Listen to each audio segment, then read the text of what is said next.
আপনার এক কয়েদি আসে ড্রামটা ফুটো করে তেল বের করে চেক করে বলে স্যার তো যা বলছে তাই সত্যি। সারা দেশ জুড়ে পেট্রোলের সংকট পড়ছে, কিছু একটা করেন। পেট্রোলের জন্য দেশের কি হলো তাতে আমার কি? কেন মালিক? আরো বাড়িয়ে দিব। স্যার খবর একদম সত্যি, ড্রামে পেট্রোল ভর্তি, তুমি ড্রামগুলো চেক করে বলো। মালিক দাম বাড়িয়ে দেন, আপনার গোডাউন ভরা পেট্রোল রয়েছে। এই হারাম করে আসতে বল, এটা পাবলিক প্লেস, সবাই টের পেয়ে যাবে। জি স্যার আমি কনফার্ম করছি, তাড়াতাড়ি কনফার্ম করে জানাও, ওখানে রেট দিব। ওই হারাম করের কাছে পেট্রোল পারে তাহলে ওর খবর আছে। এদিকে কয়েদি পেট্রোলগুলো চেক করতে থাকে, ঠিক তখনই মালিক এসে পড়ে।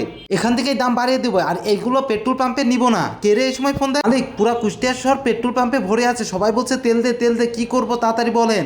আরে তুই বলে দে পেট্রোল নাই পেট্রোল নাই, তুই তাড়াতাড়ি পাম্প বন্ধ করে ফেল। পেট্রোলের দাম 1000-এর উপর নেবো, ঠিক আছে বস? আপনার মাথায় যে এত বুদ্ধি, পেট্রোলের দাম তো রাতারাতি লাখে যাবে। বাকি ড্রামে পেট্রোল আছে কিনা বল তাড়াতাড়ি। এই দাঁড়া, এই আওয়াজ কোথা থেকে আসছে?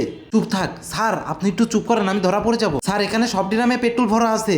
ইয়েস এখনই রেট দিব, তাড়াতাড়ি তুমি গাড়িগুলো বের করো। এই হারামখোর কে তুই? তুই কাকে ইনফরমেশন দিচ্ছিস? মালিক আমি থানা থেকে পালাইয়ে আসছি, আর এখানে লুকাই আছি। সত্যি করে বল হারামখোর, কার হয়ে কাজ করছিস তুই? আরে স্যার পুলিশের ভয় লুকাইছে, আমাকে ছেড়ে দেন, নাহলে পুলিশ আবার এখানেই চলে আসবে। স্যার আমাকে ছেড়ে দিন না। তখনই পুলিশের গাড়ি চলে আসে। স্যার একে আমি ধরছি, নিয়ে যান এই অপরাধীকে। হারামখোর অপরাধী ও নয়, অপরাধী তুই। পেট্রোল মজুত করে দেশে সংকট করছিস তুই।